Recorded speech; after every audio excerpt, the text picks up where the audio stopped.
প্রতিবেদনের সামনে আসছেন, আসলে এটা কেমন লাগতেছে এটা স্টুডেন্ট হয়ে? ভাই খুবই কষ্টের বিষয়, এটা বলার মতো ভাষা নেই। বলে বোঝানোর মতো নাই। না তা ভাই, কি বলতেছেন এই ভিডিওটা যারা দেখবে তাদের উদ্দেশ্যে? তাদের বলবো ভাই, আমার মা নাই, আমি একজন ইতিম বাচ্চা। যারাই আমাকে ফোন দেন বা আমার সাথে কথা বলেন, আমার পাশে একটু থাকেন। আমার একটা ছোট ভাই আছে ভাই। এমনও দিন আছে যে ভাই না খেয়ে থাকতে হয়, 7 মাস জ্বালাতনে বাসায় থাকতে পারি না। একবেলা খাইলে 2 বেলাই খাওন দেয় না ভাই।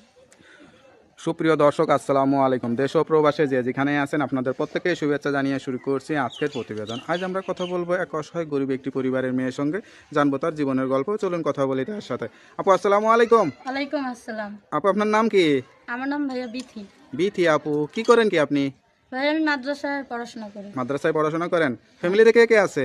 ফ্যামিলিতে ভাই নিজের বলতে কেউ নেই। আমার বাবা বিয়ে করছে, আমার নিজের মা মারা গেছে। আমার মা ক্যান্সারে মারা যাওয়ার পরে উনি নেক্সট বিয়ে করছে। আচ্ছা আচ্ছা, আপনি তো কোন ক্লাসে পড়ালেখা করেন, কোন ক্লাসে? আমি ক্লাস 9-এ পড়ি। ক্লাস 9-এ পড়েন। তা সংসারে কি খরচ চালায় কে এখন? খরচ চালাই ভাই, আমি বাসার বাড়িতে কাজ করি এবং একটা 2-3 জন স্টুডেন্ট পড়াই। আচ্ছা, তো এইভাবে কোনো মতো বাসা বাড়িতে কাজ করার সময় পান কখন? পড়ালেখা শিখে স্টুডেন্ট ভাই পড়ায়? কন্টিনিউ তো আর ক্লাস করতে পারি না, সপ্তাহে 1-2 দিন করি। আচ্ছা আচ্ছা মানে পরীক্ষার সময় আর কি অ্যাটেন্ড থাকি। আচ্ছা। তা এই যে ভিডিওর সামনে কে আসতে বলছে? ভাই ভিডিও সামনে আমার 7 মা আসতে বলছে। আচ্ছা, কেমন লাগতেছে এই যে প্রতিবেদনের সামনে আসছেন, আসলে এটা কেমন লাগতেছে এটা স্টুডেন্ট হয়ে?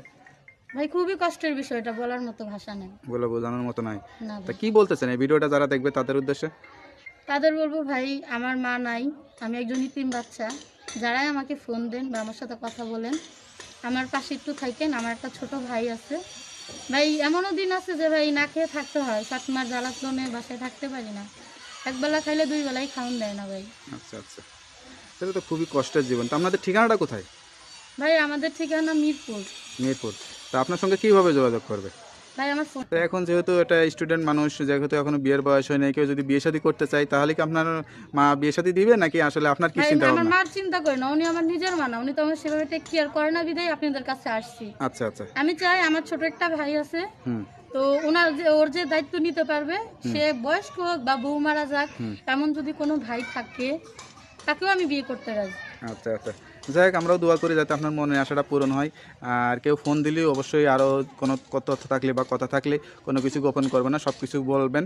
কারো যদি ইনশাল্লাহ ভাই, মনের মতো হয় বা কেউ যদি একটু খোঁজ খবর নিতে চায় বা বিয়ে শাদী করতে চায়, সেটাও যাচাই বাছাই করে নিয়ে বিয়ে শাদী করে সংসার করবেন। ইনশাল্লাহ। হ্যাঁ ভাই, সেরকম যদি কাউকে পাই হ্যাঁ। তাহলে অবশ্যই বিয়ে করবো, আর দেন আপনাকেও ইনভাইট করবো। তার কিছু বলতে চান? এটাই বলতে চাই ভাই, দেশে বা প্রবাসে যারাই আমার ভিডিও দেখবেন ভাই, সবাই সুস্থ থাকেন, ভালো থাকেন। আর এই ছোট দারিদ্র মানুষটাকে ফোন দিয়ে খবর নিন। তো ওকে আপু, ভালো থাকেন, দোয়া করি। আসসালামু আলাইকুম। ওয়ালাইকুম আসসালাম।